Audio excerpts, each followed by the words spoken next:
Jemaat Kairos yang dikasihi di dalam Yesus Kristus, Salam Alaikum kepada seluruh warga Kairos walau dimanapun Anda berada. Semoga kasih Allah menjadi semakin nyata di dalam kehidupan kita masing-masing. Pandemik COVID-19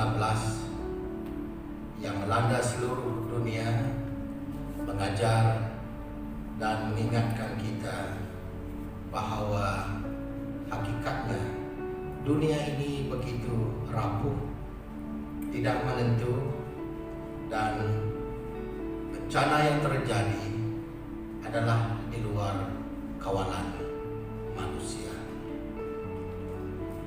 Namun sebagai anak Tuhan, pada waktu dan ketika kita mengalami pencobaan, Tuhan pasti akan memberikan jalan keluar sehingga kamu dapat menanggungnya.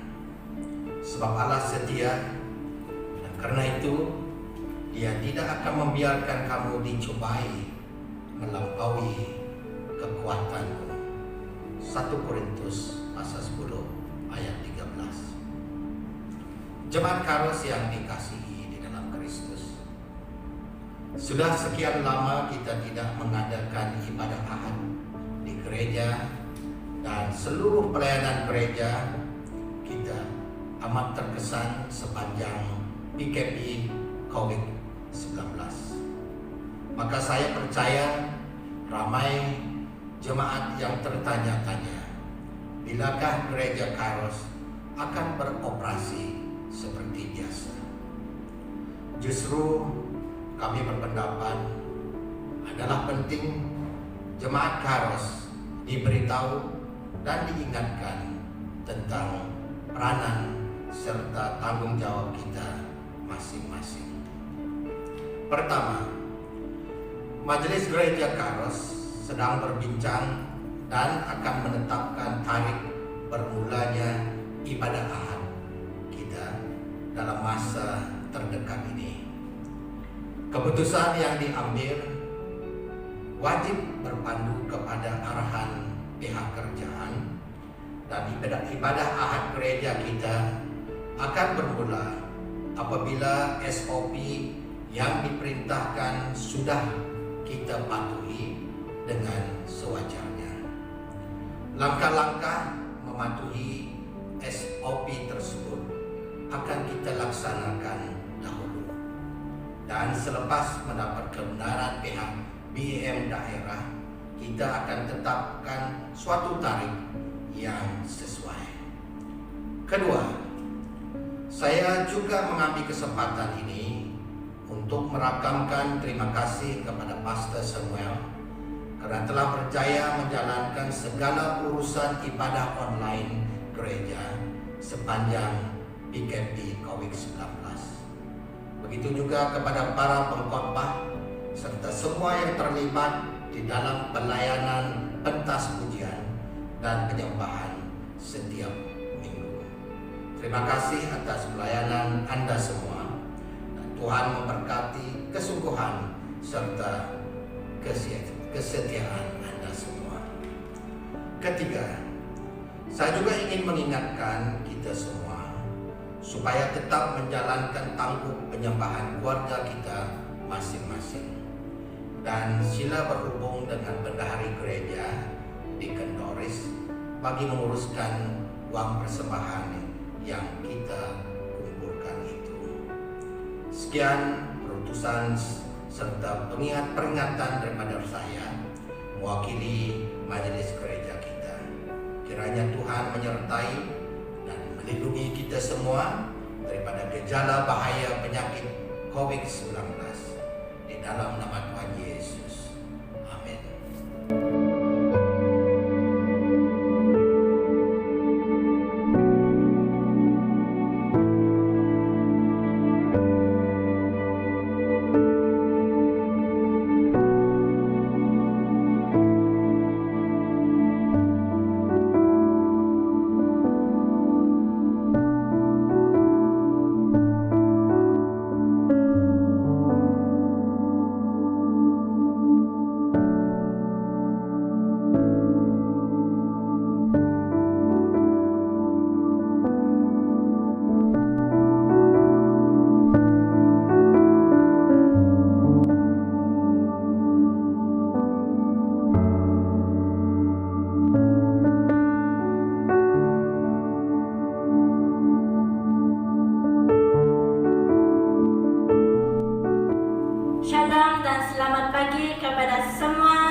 Before we start, we would like to start our praise and worship with a song, Doa Bapa Kami.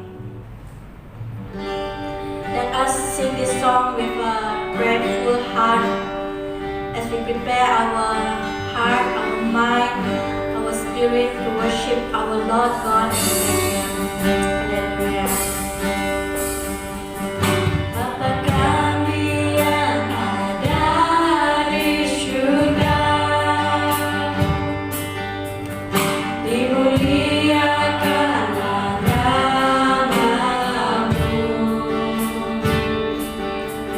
Datanglah kerajaanmu, jadilah kehendakmu di atas bumi seperti di dalam surga. Bapa kami yang ada di surga, dimuliakanlah namamu. Datanglah kerajaanmu, jadilah kehendakmu di atas bumi seperti di dalam surga. Berilah kami rezeki pada hari ini, dan ampunilah kesalahan kami, seperti kami pun mengampuni yang bersalah pada kami. Dan janganlah masukkan kami ke dalam pencobaan, tetapi bebaskanlah kami dari yang jahat. Tetapi bebaskanlah, tetapi bebaskanlah kami dari yang jahat. Haleluya, amin. Haleluya, church. Are we ready to praise God? Amin. Haleluya. Mari kita menyanyikan lagu Bersyukurlah, sebab kita seharusnya tiap-tiap hari bersyukur kepada Tuhan Allah kita. Amin. Haleluya.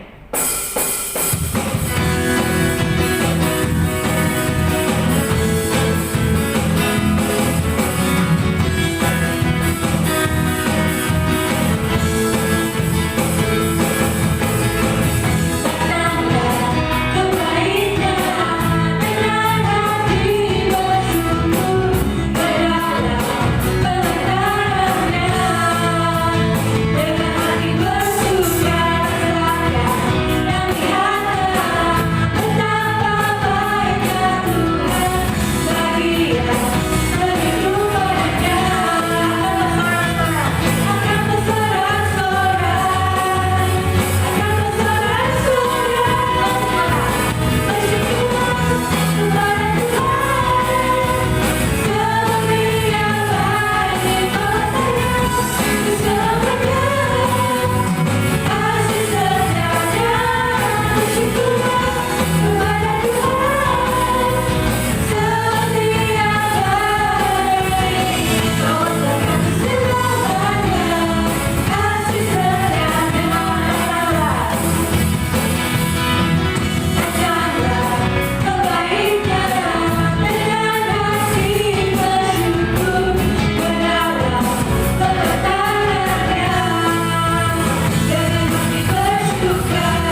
sukacita.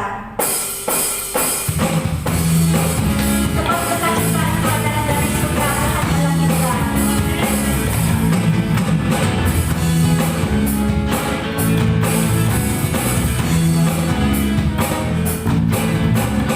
Terima sukacita sudah, itulah kekuatan bagi jiwa. Dapat rasakan kasihnya, itulah yang bergelora. Terima sukacita sudah, itulah kekuatan bagi jiwa. Dapat rasakan rasanya, kalau kata yang bergelora. Haleluya, Kau ada dalam hatiku. Berkatan dan semangatku, akan kita kekuatanku. Haleluya, Ku bawa sorak bagimu. Sukacita surga penuhiku.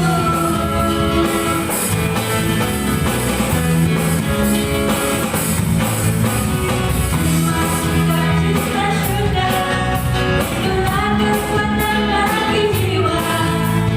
Dapat rasakan kasihnya, itulah yang bergelora. Terima sukacita sudah, itulah kekuatan bagi jiwa. Dapat saksikan kuasanya, takutkan yang bergelora. Haleluya, Kau ada dalam hatiku.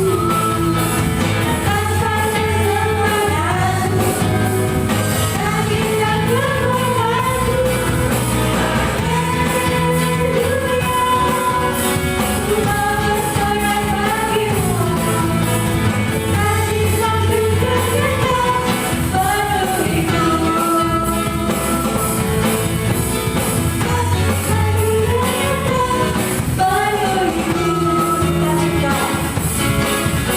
Sukacita surga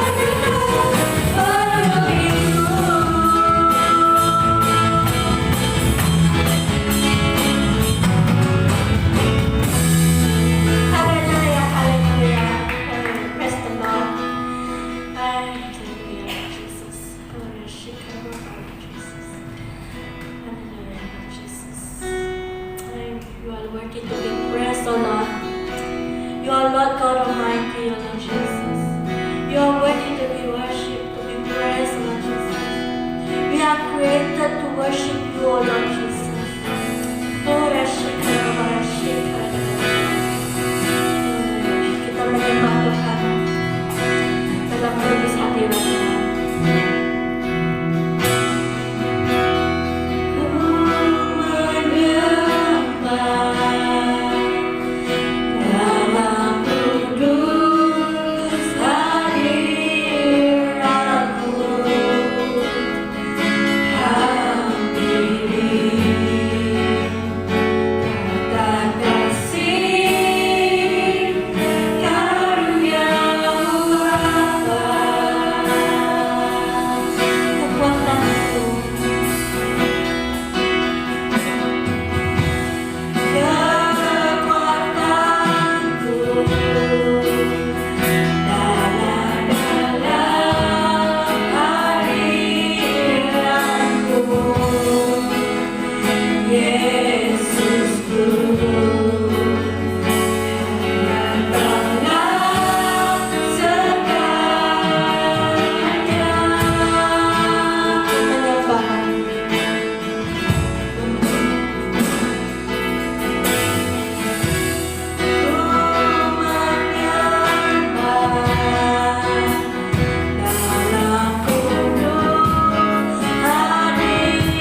praise and worship with the proclamation of the blessing upon our life. God wants us to proclaim His blessing, His promises upon each one of us. Every one of us in this place, Lord Jesus. Let us proclaim the blessing of the Lord.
Salam dan selamat pagi kepada jemaat Tuhan yang dikasihi Tuhan. Bersyukur kepada Tuhan karena kita mempunyai kesempatan untuk beribadah bersama-sama pada pagi ini. Terima kasih kepada Saudari Joyce dan tim karena mereka telah membawa kita untuk memuji dan menyembah Tuhan sebentar tadi. Doa kita agar kiranya Tuhan terus memberkati dan menyertai kita semua. Pada minggu yang lepas saya telah mengusikan firman Tuhan yang mengenai iman yang memerdekakan. Kemerdekaan seseorang itu dikerjakan oleh Kristus di dalam dirinya melalui imannya kepada Dia. Iman timbul dari kebenaran, dan kebenaran itu adalah Kristus sendiri. Nah, saudaraku, firman Tuhan berkata di dalam Yohanes bab yang ke-8 ayat 36. Jadi apabila Anak itu memerdekakan kamu, yaitu Kristus, kamu benar-benar merdeka. Kristus yang memerdekakan kita sehingga kita benar-benar merdeka. Kemerdekaan yang sebenarnya itu dari Kristus. Sesungguhnya karena kebenaran kita dimerdekakan, dan kebenaran itu adalah Kristus. Kristus telah memerdekakan kita daripada kuasa dosa. Dia telah memerdekakan kita daripada penghukuman, dan Dia telah memerdekakan kita daripada dunia yang jahat, dan Dia telah memerdekakan kita daripada kuasa setan, yaitu kuasa iblis, dan juga Dia telah memerdekakan kita dari kematian kekal. Bersyukur kepada Tuhan karena kasih-Nya, Dia telah menyerahkan dirinya untuk kita di atas kayu salib, agar kita semua dimerdekakannya. Kemerdekaan yang Kristus berikan itu adalah percuma. Sebab itu Kristus ingin agar kita memelihara kemerdekaan itu dengan sebaik-baiknya. Nah, jadi saudaraku, bagaimana kita dapat memelihara kemerdekaan yang Kristus berikan? Itu dengan menghargai kemenangan yang sudah kita perolehi melalui Dia, yaitu kemenangan kita atas kuasa dosa. Nah, yang kedua, kita berjalan bersama Roh Kudus dan hidup dipimpin oleh Roh Kudus. Yang ketiga, mengenali dan menghindarkan diri dari pencobaan-pencobaan yang dikerjakan oleh iblis, dan mengetahui bahwa ada jalan keluar yang telah disediakan oleh Kristus bagi kita ketika kita berhadapan dengan pencobaan tersebut. Yang keempat, berfokus kepada perkara-perkara yang benar atau yang daripada Kristus. Yang kelima, berwaspada terhadap rencana iblis.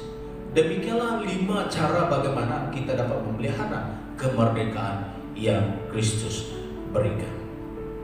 Sebagai orang percaya, kita dipanggil untuk hidup dalam kemerdekaan, karena kemerdekaan ini menjadi milik kita. Kemerdekaan yang Tuhan lakukan merangkumi kemerdekaan kita atas dunia, atas daging kita, dan atas musuh, yaitu iblis.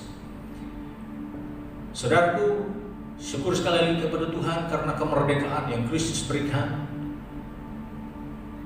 kepada kita, dan kemerdekaan itu tidak dapat dikerjakan oleh kuasa manusia, dan kemerdekaan yang Kristus berikan itu adalah benar. Nah, saudaraku, sebelum kita meneruskan dengan pengungsian firman Tuhan, mari kita sama-sama berdoa terlebih dulu, menyerahkan firman Tuhan ini ke dalam tangan Tuhan, dan saya akan memimpin dan mengaminkan doa kita. Mari kita berdoa.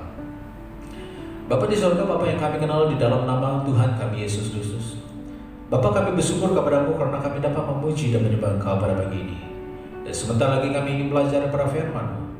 Tuhan, Engkau berkati dan urapi hamba-Mu yang akan menyampaikan firman-Mu ini, dan juga lindungi hamba-Mu di belakang salib sepanjang pemberitaan firman-Mu ini.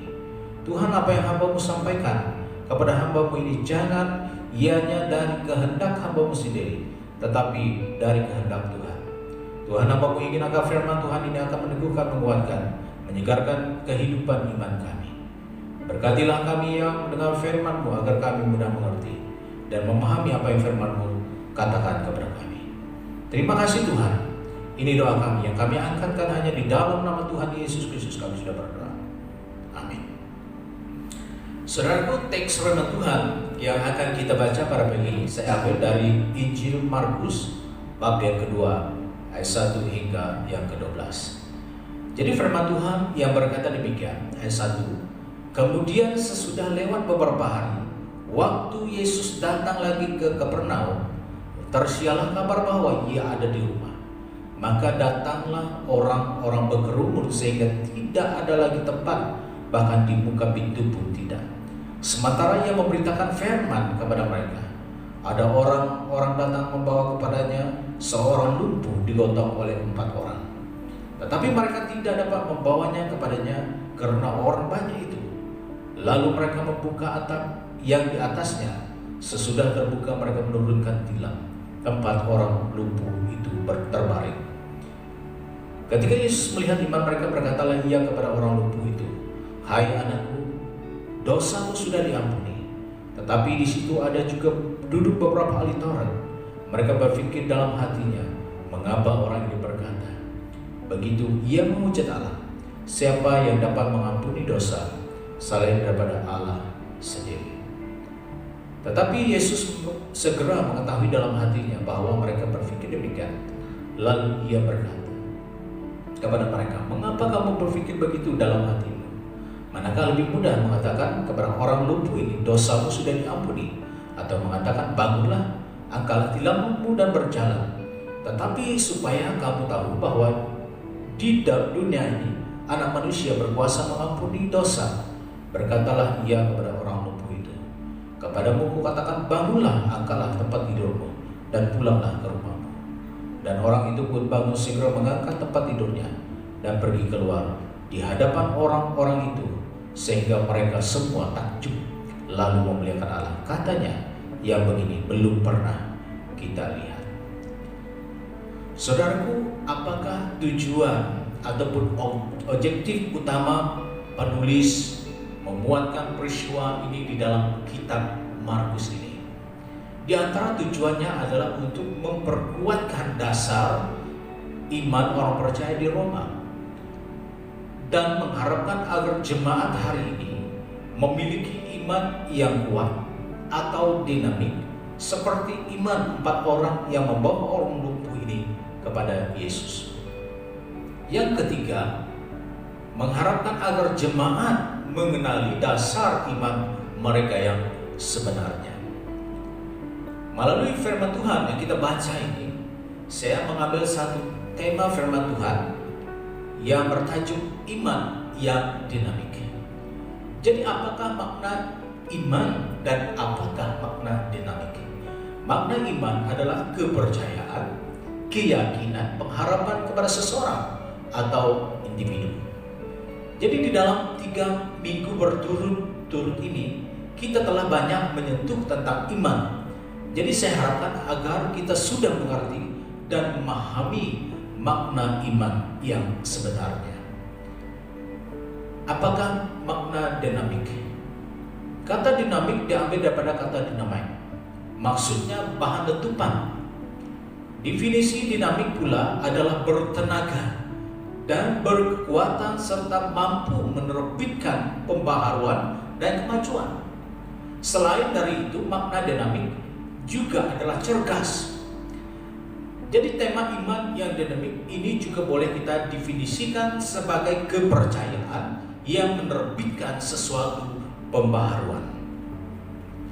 Berbalik kepada firman Tuhan yang kita baca tadi, bagaimanakah iman 4 orang yang membawa orang lumpuh ini menerbitkan suatu pembaharuan pada diri orang lumpuh dan kesannya pada orang banyak pada masa itu.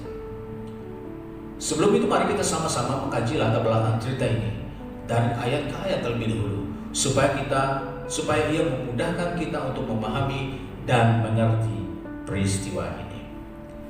Ayat 1 menjelaskan Yesus dan murid-muridnya datang ke Kapernaum.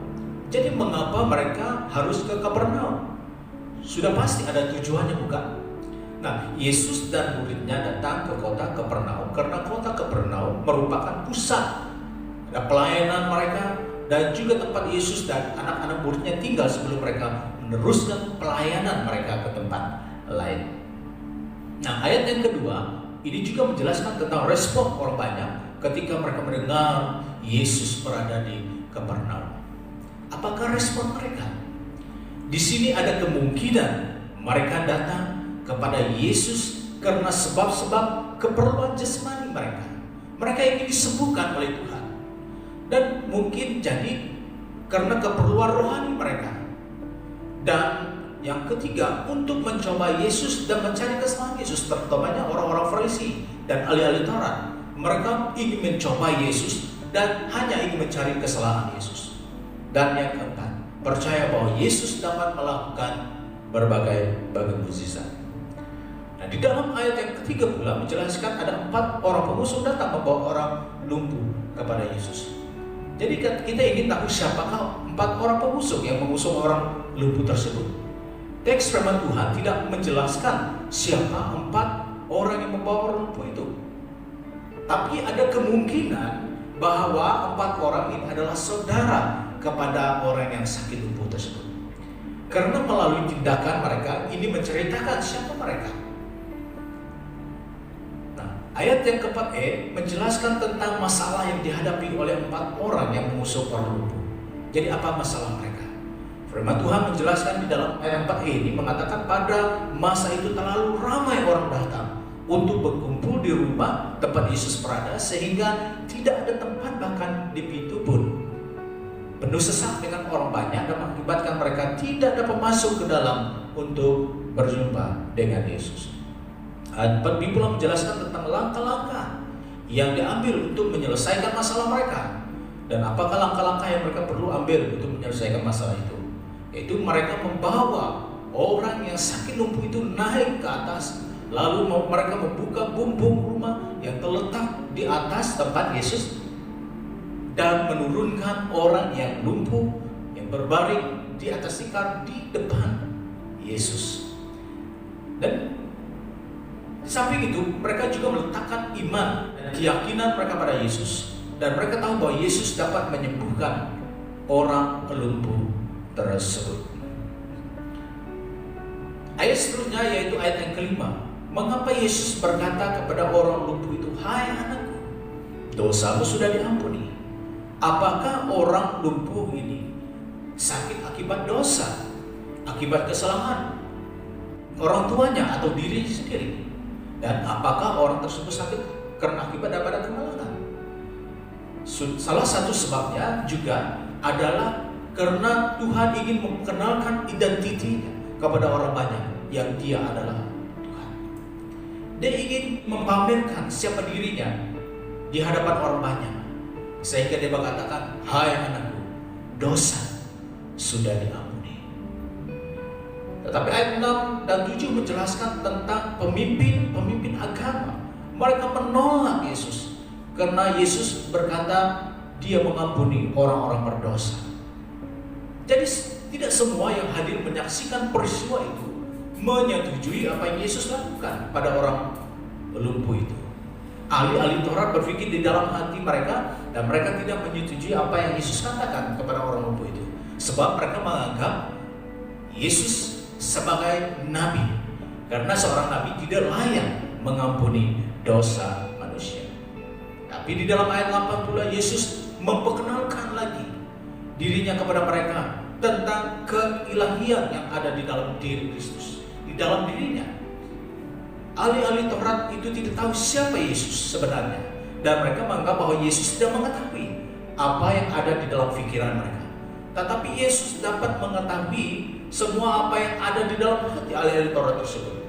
Sebab itu Yesus berkata kepada mereka, "Mengapa kamu berpikir begitu dalam hati?" Yesus mengenal, Yesus mengetahui apa yang ada di dalam hati ahli-ahli Taurat tersebut. Di dalam ayat 9-10, Yesus sekali lagi memperkenalkan kepada mereka bahwa dia adalah anak Allah. Di sebalik kata-kata dosamu sudah diampuni di sini, Yesus ingin memperkenalkan dirinya bahwa dia adalah anak Allah kepada orang banyak. Murid-muridnya dan juga ahli-ahli Taurat, dan ia juga ingin menjelaskan bahwa ia boleh mengampuni orang berdosa. Ayat terakhir yaitu ayat 11 dan 12 juga menjelaskan tentang kesembuhan orang lumpuh tersebut. Melalui iman yang dimiliki oleh 4 orang itu, maka orang lumpuh itu sembuh dan dapat berjalan. Akibat dari kesembuhan orang lumpuh itu menyebabkan orang banyak yang hadir mereka tercengang-cengang melihat peristiwa itu, dan mereka memuliakan Allah dan beriman teguh kepada Kristus. Tetapi pada dasarnya Yesuslah yang melakukan kesembuhan itu sepenuhnya terhadap tubuh orang yang sakit lumpuh itu. Nah, saudaraku yang terkasih di dalam nama Tuhan, kembali kepada tema firman Tuhan, iman yang dinamik. Apakah vertikal iman yang berdinamik dimiliki oleh 4 orang yang membawa orang lumpuh itu dan apakah keedah yang digunakan mereka sehingga mereka memiliki iman yang dinamik, yaitu melalui kehidupan mereka boleh menjadikan teladan bagi kita. Kita juga mengharapkan agar jemaat mempraktikkan iman yang berimbang atau berdinamik di dalam gereja Tuhan pada hari ini. Jadi kita akan melihat apakah ciri-ciri iman yang berdinamik. Ciri iman yang berdinamik pertama yang dimiliki oleh 4 orang ini adalah mereka bersatu. Kesatuan mereka terlihat melalui mereka bekerja sama untuk membawa orang lumpuh itu kepada Yesus. Mereka sehati sedikit dalam membuat segala keputusan, meskipun keputusan mereka itu mendatangkan risiko bagi diri mereka. Tetapi melalui kesatuan mereka itu, ataupun kesatuan mereka ini telah memberi impact dan kesan dinamik pada orang banyak yang menyaksikan peristiwa pada masa itu. Orang lumpuh yang mereka bawa kepada Yesus itu sembuh sepenuhnya. Dan seandainya mereka tidak ada kesatuan, sudah pasti orang lumpuh itu tidak akan sembuh. Dan tidak akan sembuh. Ciri iman yang berdinamik yang perlu dimiliki gereja hari ini juga adalah bersatu. Pepatah Melayu mengatakan bersatu kita teguh, bercerai kita kokoh. Gereja yang bersatu, gereja yang berdinamik. Melalui kesatuan mereka itulah yang menyebabkan adanya kesan dinamik di dalam gereja, dan kesan itu dilihat oleh orang sekeliling dan menyebabkan orang turut memuliakan Tuhan. Ciri iman yang berdinamik yang kedua dimiliki oleh 4 orang ini adalah mereka mengasihi. Pertama tadi kita telah melihat mereka bersatu, yang kedua mereka mengasihi. Karena sikap mengasihi, 4 orang itu sanggup membawa orang lumpuh datang kepada Yesus. Bukan mudah bagi mereka untuk mengangkat orang lumpuh tersebut. Ada kemungkinan mereka mengangkatnya dari tempat yang jauh. Itu menyebabkan mereka berusaha agar Yesus dapat menyembuhkan dia. Apakah tindakan mereka terhadap orang lumpuh itu? Mereka mencari jalan bagaimana cara membawa orang lumpuh itu kepada Yesus, sehingga mereka sanggup menanggung risiko dan membuka bumbung rumah untuk menurunkan orang lumpuh di depan Yesus. Karena terlalu mengasihi, mereka sanggup melakukan apa saja demi kebaikan orang lumpuh itu. Nah, ciri iman yang berdinamik adalah mengasihi. Kasih merupakan ciri penting untuk menjadikan iman berdinamik dalam jemaat Tuhan hari ini. Karena kasih itu kita sanggup melakukan apa saja demi kepentingan orang lain yang kita kasihi. Dan oleh itu milikilah iman yang berdinamik dengan mendasarkan kasih Kristus di dalamnya. Ciri iman yang berdinamik yang ketiga dimiliki oleh 4 orang ini adalah mereka berkorban. Apakah sikap berkorban itu merupakan salah satu ciri iman yang berdinamik? Ya. Dan dalam hal apakah mereka berkorban? Mereka mengorbankan waktu mereka, mereka mengorbankan masa mereka, mereka mengorbankan tenaga mereka, itu dengan mengangkat orang lumpuh tersebut. Mereka juga mengorbankan marwah dan harga diri mereka. Mereka terpaksa membongkar bumbung rumah yang bukan milik mereka. Mereka sadar bahwa itu adalah suatu kesalahan bagi mereka, tetapi demi mengorbankan diri, demi untuk orang yang sakit lumpuh, agar orang sakit lumpuh itu sembuh. Jemaat hari ini kita sangat memerlukan sikap berkorban ada di dalam pelayanan kita. Baik korbankan masa kita, tenaga kita, harga diri kita. Jika kita ingin iman yang berdinamik ada di dalam pelayanan kita. Tetapi semuanya ini tidak dapat dikerjakan oleh satu orang, tetapi melibatkan dengan satu kumpulan seperti yang dimiliki oleh 4 orang ini. Impak ini berlaku bukan karena satu orang, tetapi oleh semua mereka. Jadi saudaraku, sebagai implikasi daripada bahagian firman Tuhan ini, dan terus kesimpulan daripada bahagian firman Tuhan yang kita baca dan kita renungkan pada pagi hari ini, oleh itu milikilah ciri iman yang berdinamik yang ada pada 4 orang ini. Apakah banyak orang yang lumpuh hari ini? Dan siapakah mereka? Apakah mereka ini adalah keluarga kita? Dan apakah orang yang lumpuh itu adalah teman kita? Dan apakah orang lumpuh itu adalah jiran-jiran kita? Dan apakah orang lumpuh itu adalah saudara kita di sekeliling kita? Jadi firman Tuhan mengajak kita supaya kita memiliki ciri iman yang berdinamik ini. Beriman dinamik adalah perlu dimiliki oleh gereja Tuhan pada hari ini. Ledakan iman ini membawa ramai jiwa datang kepada Tuhan dan datang kepada Yesus dan akan memuliakan nama Tuhan. Jadi saudaraku, kita akhiri firman Tuhan ini dengan doa, dan saya akan memimpin kita di dalam doa. Bapa di surga, Bapa yang kami kenal di dalam nama Tuhan kami Yesus Kristus, syukur dan terima kasih karena Tuhan telah menyertai kami di dalam pemberitaan firman-Mu pagi ini. Bapa berkati seluruh jemaat-Mu yang telah mendengar firman-Mu ini. Dan Bapa terima kasih karena firman-Mu mengajar kami supaya kami meneladani ciri-ciri iman yang berdinamik melalui kehidupan 4 orang yang membawa orang lumpuh kepada Engkau. Tuhan, letakkan sikap bersatu, mengasihi dan berkorban dalam pelayanan dan kehidupan kami, agar kehidupan iman kami berimpak dan berdinamik, dan akhirnya dapat menerbitkan suatu pembaharuan di dalam kehidupan kami dan orang lain. Bapa, kami ingin firman Tuhan yang kami belajar ini akan ditanam dalam hati kami, dan ianya akan bertumbuh di dalam kehidupan kami. Terima kasih Tuhan, berkatilah dan lindungi hamba-Mu dan jemaat-Mu serta menyediakan segala keperluan kami dari hari ke hari. Terima kasih Bapa, terima kasih Yesus. Ini doa kami. Jemaat Tuhan, mari terima doa berkat ini. Saudaraku, Tuhan memberkati engkau, Tuhan melindungi engkau, Tuhan menyinari engkau dengan wajah-Nya dan memberi engkau kasih karunia.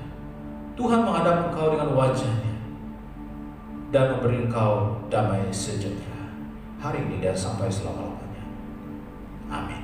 Amin. Terima kasih jemaat Tuhan. Tuhan memberkati.